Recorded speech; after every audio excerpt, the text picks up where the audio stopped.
अस्सलाम वालेकुम, आप देख रहे हैं खबर के साथ। मैं हूं अली सरवर। सबसे पहले आपको अभी बताएं सैलाब की सूरत हाल के हवाले से। पंजाब में 5 सितंबर तक बारिशें और दरियाओं में ऊंचे दर्जे के सैलाब का इम्कान है। और इस वक्त जो सूरत हाल है सैलाब की वो हम सबके सामने है। और ख़ास तौर पर अब कहा गया है मुल्तान, और मुल्तान के बाद फिर सिंध की जानिब भी ज़ाहिर सैलाब ने आना है। यहाँ की हुकूमत का दावा यह है कि हम इंतज़ामात मुकम्मल कर चुके हैं, लेकिन पंजाब में बड़ी बुरी सूरत हाल है। पंजाब हुकूमत रिलीफ देने की कोशिश भी कर रही है। कुछ खबरें इस तरह की भी आ रही हैं, ख़ास तौर पर जिस तरह लाहौर और सियालकोट के हवाले से उनके अपने लोग यानी हुकूमती ख्वाजा आसिफ साहब ने सियालकोट किसने डबो दिया, क्या हुआ, कि वो तमाम चीज़ें बयान कर चुके हैं। इस तरह लाहौर में पार्क व्यू सिटी और दीगर सोसाइटीज़ हैं, एक वफाकी वज़ीर हैं, कहा जाता है उनकी मिल्कियत है और उनको एनओसी किसने दिया, और तमाम चीज़ों पर बड़ी क्रिटिसाइज़ हो रहा है।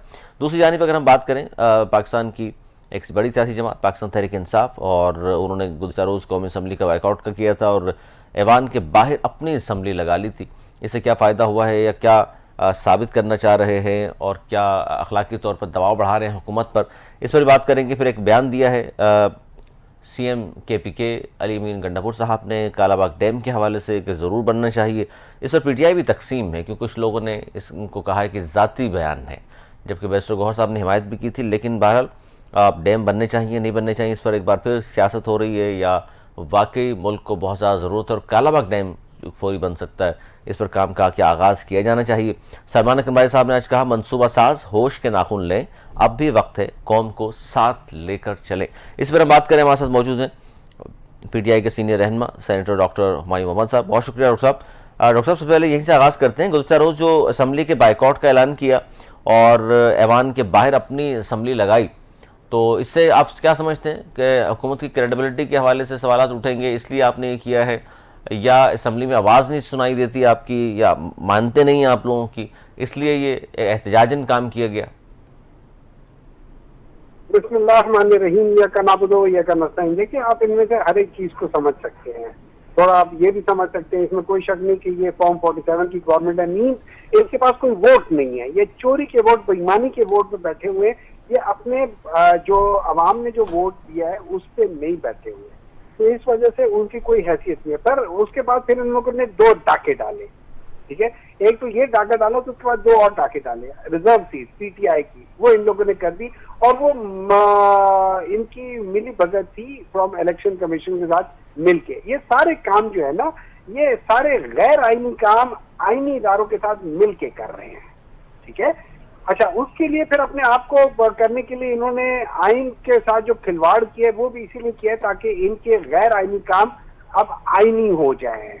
उसको ये अभी कवर दे रहे, बिल्कुल उसी तरीके से जैसे PCO जजेस ने या जैसे बाकी सारे जजेस ने मार्शल लॉ को एंडोर्स किया था, इन लोगों ने भी हर गैर आईनी चीज को एंडोर्स कर दिया है। और अभी आप ये समझ लें कि इन्होंने जो शिक्के डाली है वो आर्टिकल 58(2)B से भी ज्यादा गंदी हैं।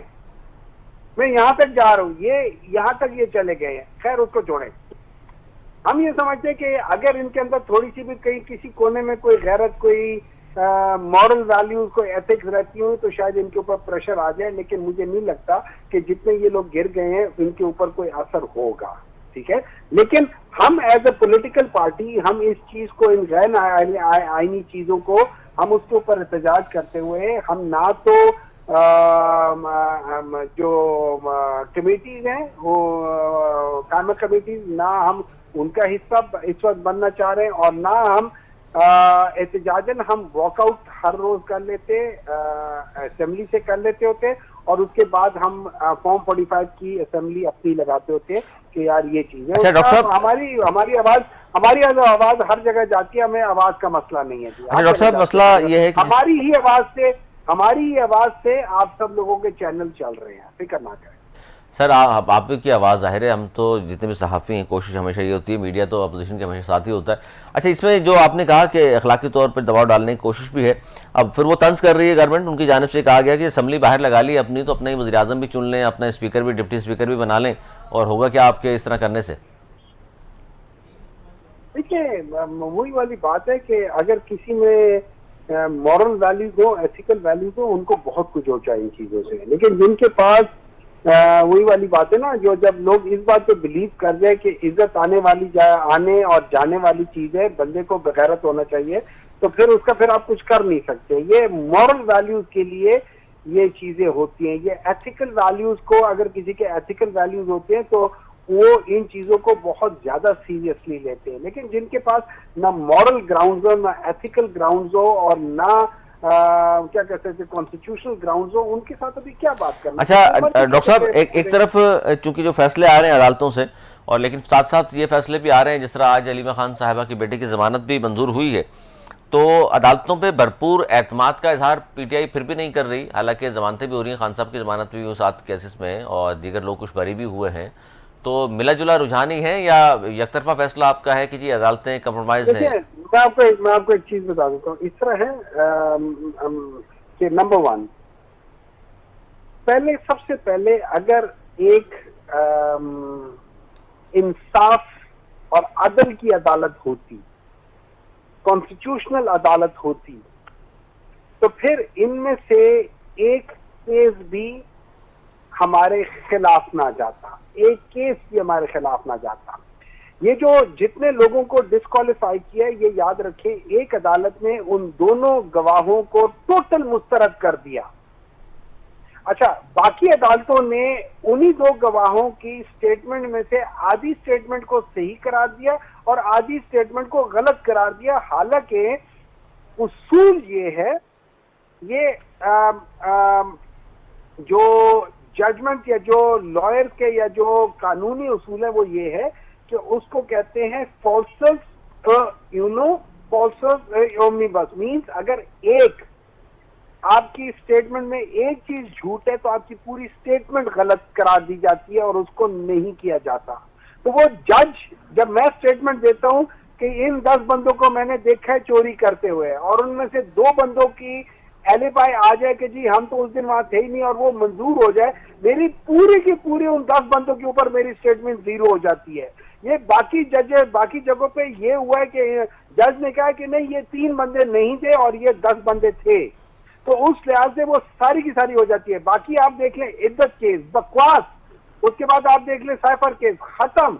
आप तोशाखाना केस देख लें, तोशाखाना केस में कुछ भी नहीं। तोशाखाना में सिर्फ 2 चीजें गलत है, नहीं कर सकते हो, एक गाड़ी नहीं ले सकते हो, दूसरी आप वो नहीं ले सकते हो। बाकी पैसे पहले दिए बाद में दिए, लेकिन वो डॉक्टर साहब, क्राइम नहीं है, इसमें वो प्रोसीजरल प्रॉब्लम है। तोशाखाना में आप लोगों की गलती नहीं रही, क्योंकि आपको मालूम होगा कि जरदारी साहब ने भी और उस जमाने में नवाज शरीफ साहब ने BMW और सारी गाड़ियां तो ली थी, तो आप लोगों ने केसेस क्यों नहीं बनाए उस जमाने में? सर देखिए, हम लोगों ने वो हमारे टाइम पे नहीं ली थी, हमसे पहले के टाइम पे लिए यानी थे, पहले और से उनके थी, ऊपर केसेस तो बन किए, सकते थे ना कि भाई ये उनके क्या ऊपर हुआ ये? केसेस थे, उन सब के ऊपर केसेस थे, उनको बरी कर दिया। उन्होंने कहा नहीं, गाड़ी सही ली है, आप गाड़ी ले, जो चीज अलाउड नहीं है। बिल्कुल, मैं मजा जो सर जो मर्सिडीज गाड़ी है 6-6 लाख रुपए में, मर्सिडीज गाड़ी। सर जी आप पूछे ना, उन जजेस से पूछे जिन्होंने कहा कि उसको छोड़, आप उन लोगों से पूछे, आप उस उसूल को देखिए क्या है, क्या बात। ये तो और अंदाजा करें कि उस जमाने में अप्लाई किया मियां साहब ने, उस जमाने में तो गिलानी साहब ने दी अपने दौरे हुकूमत में कि जी उन्होंने अप्लाई किया था, ये बनती है। साहब ने टेलीविजन पे कहा है कि मैं क्योंकि वो बॉम्ब जरा मुझे प्रूफ और तो ये। अच्छा जी, लाइन ड्रॉप हुई है और दोबारा हमसे रब्ता करते हैं। बड़ी अहम गुफ्तगू तोशाखाना के हवाले से, आज अलीमा खान की बेटे की ज़मानत हुई है, उस पर भी अपना पॉइंट ऑफ व्यू दे रहे थे सेनेटर डॉक्टर हुमायूं मोहम्मद साहब। इस पर भी हम बात कर रहे हैं। साथ साथ हम ये बात भी कर रहे हैं कि इस वक्त जो कालाबाग डैम पर एक नई बहस शुरू हो गई है CM KPK के बयान के बाद कि बनना चाहे, और महरीन अनवर राय साहब जो जी पाकिस्तान पीपल्स पार्टी के सीनियर रहनुमा है, और साथ साथ नून लीग के सीनियर रहनुमा उज़मा कारदार साहिबा ने भी हमें ज्वाइन कर लिया। बहुत शुक्रिया उज़मा साहिबा। क्या कहेंगी, कालाबाग डैम पर उनका बयान आया और फिर आपकी पार्टी ने कहा कि बिल्कुल कालाबाग डैम बनना चाहिए, लेकिन जो आपके इत्तेहादी हैं, जो सहारा हैं आपका वफाक में, यानी पाकिस्तान पीपल्स पार्टी, उन्होंने तो कहा कि जी ये हो ही नहीं सकता, डैम मुर्दा घोड़ा है, इस पर बात भी ना की जाए। क्या कहेंगे आप? जी उज़मा कारदार साहिबा।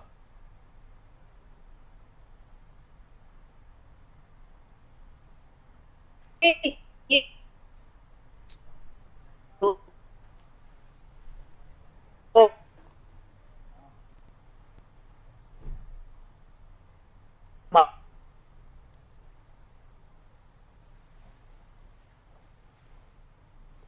अच्छा, गालबन नेट प्रॉब्लम है उजमा साहिबा, आपकी आवाज़ मुझ तक नहीं पहुंच पा रही। दोबारा आपसे रब्ता करते हैं। और बड़ी अहम सिचुएशन इस वक्त, एक तो कालाबाग डैम या नए सूबे की जहां बहस शुरू हुई है, ये बनने चाहिए या नहीं बनने चाहिए, लेकिन साथ साथ ये भी मैं आपको बताऊं, ये मैंने इंट्रो में कहा आपसे कि सैलाब के हवाले से बड़ी अहम सिचुएशन है। और ताज़ा तरीन अपडेट्स भी मैं आपको दूं कि पंजाब में 5 सितंबर तक बारिशें होंगी और ऊंचे दर्जे के सैलाब का इम्कान है। भारत ने फिर पानी छोड़ा, जिसकी वजह से पाकिस्तान ज़ाहिर ऑलरेडी क्राइसिस में है पानी के हवाले से।